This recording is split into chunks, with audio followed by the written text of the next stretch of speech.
السلام عليكم ورحمة الله وبركاته. النهاردة هنتكلم في موضوع مهم أوي أوي أوي، ضروري نتكلم فيه قبل ما الموسم يبدأ، والموسم لسه عليه شوية. الموضوع ده هو أساس لعبة كرة القدم، أساس الرياضة عموما، أساس الحياة. التحكيم. التحكيم اللي هو القضاء في الملعب. الراجل الحكم ده قاضي. عارفين يعني إيه كلمة قاضي؟ عارفين يعني إيه كلمة حكم؟ الحكم لله سبحانه وتعالى، ثم المولى عز وجل بيسبب في الأرض ظل، بيحكم بالحق. بيحكم بالحق مش على هواه، ايا كان الحكم. لو ما بين اتنين متخانقين في الشارع، لو ما بين زوج وزوجه، قاضي.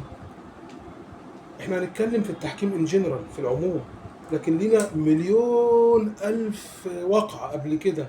من يوم ما الواحد وقع على الدنيا، اتسببت في ظلم وضياع حق بني ادم من بني ادم، وضياع حق نادي من بطوله، وهكذا. عندنا ما شاء الله في مصر هنا من اغرب 10 اهداف ملغاه في العالم، عندنا الهدف رقم 7 بتاع حسن شحات اللي ضيع دوري من الزمالك. وكتير كتير كتير كتير دايما في مصلحه جانب واحد، ويقولوا اخطاء وارده و الى اخره، والاخطاء مش مقصوده ومش على الهوا، واستحاله يبقى حكم بيخطئ بقصده وي والكلام ده كله. مع ان سبحان الله مفيش حكم في مصر اخطا الا لما بقى رئيس لجنه الحكام. من اول الله يرحمه، مش عايز اقول اسماء لان هم كلهم ناس عظيمه جدا، وحتى كانوا بيطلعوا على الهوا بعد ما بيعتزلوا يخطئوا في الكلام ويقول له ما ينفعش يا ابني، كان ابنه مستضيفينه على الهوا. طبعا انتوا عرفتوا قصدي على مين. وينفع انا اصفر قبل ما يكسبش؟ ما علينا. قبل ما الاهلي ما يكسبش، عشان الحق حبيب الرحمن.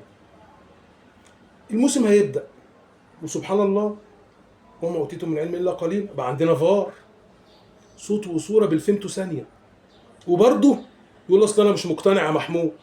ده الموسم اللي فات بتاع ضربة جزاء الزمالك مع المقاولين، انا اصلا مش مقتنع. انا اعرف ان عقيده القاضي دي على المنصه في المحكمه، لكن في الملعب صوت وصوره وحكم ولا والخط يعني يعتبر منطقه الجزاء، انا مش مقتنع. احنا بنضرب دي على سبيل المثال. طب انتوا عايزين توصلوا لايه؟ الدوري الانجليزي بقى اصبح افضل دوري في العالم، عندهم 1000 حكم دولي. اخطاء وارده، اخطاء وارده، بس بنسبه نص في الالف وعلى الجميع، مش لمصلحه نادي بعينه. وهنا برضو المقصد مش تقليل من بطولات النادي ده ولا لا، ده نادي عظيم، لكن دايما يتحط الكتف تحت البط اول ما يجي ينخ يسندوه في كل حاجه، في التحكيم، في قرارات اتحاد الكوره، في تاجيلات معينه، وهكذا وهكذا. دواليك دواليك دواليك دواليب دواليب، الله اعلم هم بيعملوها ازاي. يتفتح الساعه 5 الفجر الاتحاد ليه؟ هو انا عايز، هي قضيه قوميه انه النادي ده يكسب؟ ديانه مثلا هنتبناها؟ لا، ده كوره برضه في الاخر متعه. هكرر تاني، هقلب التلفزيون واجيب فيلم اجنبي بتاع جيتلي او جاكي شان، مش هيحصل حاجه في حياتي ولا في حياه الناس دي كلها. انتوا اللي بتستفيدوا، بس بتدمروا مصلحه المنتخب ومصلحه البلد كلها. اصبحنا حاجه مسخه. ليه؟ ليه؟ عادي يعني، انت راجل نازل هترزق، عايز اكل عيشك يبقى حرام عشان انت بتحب نادي، شجعه وروح من درجات شجعه. ماشي، هتستفيد فلوس، هتودي البيت عيالك حرام، فلوس حرام، يرزقوا من حرام، والله ما ربنا ما هيبارك لك فيهم. وحوالين الناس انت كده اللي وقفت صورت لي على كوره وقلدت لعيب كوره زمان، ودلوقتي بقيت مسؤول، مبسوط ان انت في وسط الناس تلف ظهرك كده ويقول لك ده بص الراجل ده كذا عشان صفر صفاره وعمل كذا.